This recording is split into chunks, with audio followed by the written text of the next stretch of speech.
مجھے پتہ ہے کہ رزق کا کنسیپٹ کافی واسٹ ہے، صحت بھی آتی ہے اس میں اور وسائل بھی آ جاتے ہیں، لیکن فائنینشیلس پہ فوکس کر کے ہمارے یہاں یہ کانسیپٹ ہے کہ یہ مقدر ہے، نہ محنت پہ ڈیپینڈ کرتا ہے نہ سکلز پہ ڈیپینڈ کرتا ہے، وہ دیکھو کتنا محنتی ہے لیکن اس کو کتنا مل رہا ہے فائنینشلی. لیکن پھر ہم یہ دیکھتے ہیں کہ ایک بندہ ہے اگر یہ مقدر پہ ڈیپینڈ کرتا ہے تو وہ یہاں سے کسی بیرون ملک جاتا ہے ڈیولپڈ کنٹری میں اور ایک دم سے اس کا مقدر بدل جاتا ہے. تو قرآن کہتا ہے وَمَن يَتَّقِ اللَّهَ يَجْعَل لَهُ مَخْرَجًا وَيَرْزُقْهُ مِنْ حَيْثُ لَا يَحْتَسِبْ. بڑے بڑے متقی لوگ ہیں لیکن بڑے غریب ہیں. تو بیسکلی ڈیپینڈ کس چیز پر کرتی ہے فائنینشیلس؟ اصل میں اللہ کیونکہ آپ فائنینشیل پہ ریسٹرکٹ کر رہے ہو نا بات، جب اللہ رزق کی بات کر رہا ہوتا ہے تو صرف مال کی بات نہیں کر رہا ہوتا. جیسے جو آپ نے آیت کا حوالہ دیا وَمَن يَتَّقِ اللَّهَ يَجْعَل لَهُ مَخْرَجًا وَيَرْزُقْهُ مِنْ حَيْثُ لَا يَحْتَسِبْ، وہاں بات طلاق کے بارے میں ہو رہی ہے اور زوج کا رزق، اصل بات زوج کے رزق کے بارے میں ہو رہی ہے کہ ایک رزق ختم ہو گیا، شادی ختم ہو گئی، لیکن اللہ اس کو کہیں اور سے راستہ نکال دے گا، کوئی اور راستہ اس کے لیے کھول دے گا، عورت کے لیے بھی مرد کے لیے بھی. مالی اعتبار سے قرآن نے کہا ہے وَاللَّهُ يَقْبِضُ وَيَبْسُطُ، اللہ تنگی بھی دکھاتا ہے اور کھولتا بھی ہے. تو رزق، پہلی بات تو جب ہم رزق کا لفظ قرآن میں دیکھتے ہیں تو اس میں صرف مالی رزق کی بات نہیں ہو رہی ہوتی، صحت، ایمان، صحبت، سوسائٹی، آپ کا ماحول، یہ تمام آپ کے رزق کا حصہ ہیں. ٹھیک ہے نا، یہاں تک کہ آپ کا دین بھی آپ کے رزق کا حصہ ہے.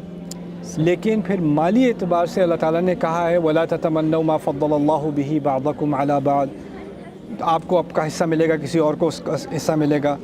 بہت سارے لوگ بیرون ملک جاتے ہیں، ان کی قسمت کھل جاتی ہے، بہت سارے لوگ بیرون ملک جاتے ہیں، ان کی قسمت بند ہو جاتی ہے. میں نے ایسے لوگ وہاں دیکھے ہیں امریکہ میں جو یہاں پر گاؤں سے گئے ہیں وہاں ملینئر بن گئے ہیں. ایسے لوگ بھی دیکھے ہیں جو یہاں سے ملینئر گئے اور وہاں پہ ایسے برے حالات ہوئے، وہاں سیکیورٹی گارڈ لگے ہوئے ہیں، وہ بھی دیکھا ہے. ٹھیک ہے نا، تو یہ تو ایک سٹینڈرڈ نہیں ہے کہ سمجھ میں آ جائے کہ اللہ تعالیٰ کس لیے کس کے رزق کے دروازے کھولتا ہے. اور کیونکہ لیکن اس میں یہ کہنا کہ کوشش کا کوئی عمل دخل نہیں، یہ بھی غلط ہے. کیونکہ استاد اگر دیکھا جائے تو ہماری لائف کا سب سے بڑا پرابلم جو ہمارا مین انرجی کا ٹائم ہوتا ہے جوانی کا، وہ اسی رزق کے حصول کے لیے گزرتا ہے. ساری فوکس ایجوکیشن بچپن سے لے کر بڑے ہونے تک اسی فوکس میں ہے، لیکن اس کا کوئی کلیئر کانسیپٹ میرے نزدیک اس کا کانسیپٹ سمجھنے کے لیے دینی مسئلہ نہیں ہے. ہمیں ذرا ایک سٹیپ بیک کر کے نا ذرا پوری صورتحال کا جائزہ لینا چاہیے. ہم نے کیا کیا ہوا ہے کہ ہم نے سب کو بتا دیا کہ بھئی تعلیم حاصل کرو، اچھی جاب ملے گی، کیونکہ اس نے تعلیم حاصل کی تھی، اس کو اچھی جاب ملی، اور اس نے بھی تعلیم حاصل کی، اس کو بھی اچھی جاب ملی. ٹھیک ہے نا، دنیا بدل رہی ہے، ٹیکنالوجیز بدل رہی ہیں، اکانومیز بدل رہی ہیں، اور ہم ابھی اسی چکر میں پھنسے ہوئے ہیں کہ یہ ڈگری کرو اور یہ جاب ملے گی. ایگزیکٹلی. تو ہم پیچھے رہ جاتے ہیں کیونکہ ہم نے اپنے آپ کو ایک ذہنی قید میں ڈالا ہوا ہے اور ہم فلیکسیبل نہیں ہیں اور ورسٹائل نہیں ہیں. اور وہاں امریکہ میں کیا ہو رہا ہے، آسٹریلیا میں کیا ہو رہا ہے، انڈونیشیا میں کیا ہو رہا ہے، ملیشیا میں کیا ہو رہا ہے، 16 سال کے لڑکے ایپ ڈیولپمنٹ سیکھ رہے ہیں، اسکول جانے سے پہلے ملینئر بن چکے ہیں. ایسا ہو رہا ہے کہ نہیں؟ بالکل. کیونکہ رزق کا دروازہ جو ایک وسیع چیز ہے، جس میں اللہ تعالیٰ نے یہاں تک کہ سورۃ یاسین میں یہ بھی کہہ دیا وَآیَةٌ لَّهُمْ أَنَّا حَمَلْنَا ذُرِّيَّتَهُمْ فِي الْفُلْكِ الْمَشْحُونِ، ان کے لیے تو آیت ہے کہ ہم نے ان کی اولاد کو کشتیوں میں سوار کیا. یعنی پرانے زمانے سے لوگ کہتے تھے جاؤ کوئی نئی دنیا جا کے ڈھونڈو، پتہ نہیں کیا رزق کا دروازہ کھلے گا تمہارے لیے.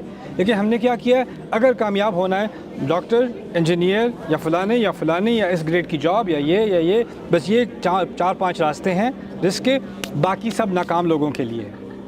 ٹھیک ہے نا. تو کیونکہ ہم نے اس طرح رزق کے دروازے خود بند کیے ہیں نا، پھر ڈپریشن آتی ہے کہ اللہ تعالیٰ نے رزق کا دروازہ کیوں نہیں کھولا. ارے بند تو آپ نے خود کیا ہے بھائی، کسی اور نے تھوڑی. آپ نے سوسائٹی کی وجہ سے، لوگوں کے تانوں کی وجہ سے ہم نے اس کو ریسٹرکٹ کیا ہوا ہے. یہاں تک کہ مجھے کسی نے، وہ PhD پیپر کر رہی تھی لڑکی، اس نے مجھ سے آ کے کہا میں تھیسس کرنا چاہتی ہوں، کس پہ کرنا چاہتی ہوں، فلانے ٹاپک ہے. میرے پروفیسر کہتے ہیں نہیں اس کا کیا فائدہ، اس کو بھی جو باقی کر رہے ہیں وہی تم بھی کرو. یعنی اگر آپ کریٹیوٹی کو روک رہے ہو، انوویشن کو روک رہے ہو، اور پھر کہتے ہو رزق کا دروازہ نہیں کھل رہا، وہ تو ہم نے خود ہی بند کیا ہے نا ایز اے سوسائٹی. یعنی جتنی بات میں آپ کی سمجھ سکا ہوں تو یہ فکسڈ نہیں ہے، یہ ہمارے ایکشنز پر ڈیپینڈنٹ ہے. بالکل. دیکھیں کوشش ہماری ہے، نتائج اللہ تعالیٰ کے ہاتھ میں ہے. لیکن اگر تھکی ہوئی کوشش ہوگی اور بیکار سی کوشش ہوگی اور پھر کہیں اللہ تعالیٰ کی طرف سے رزلٹ نہیں آ رہا، تو یہ تو زیادتی ہے نا پھر. بالکل.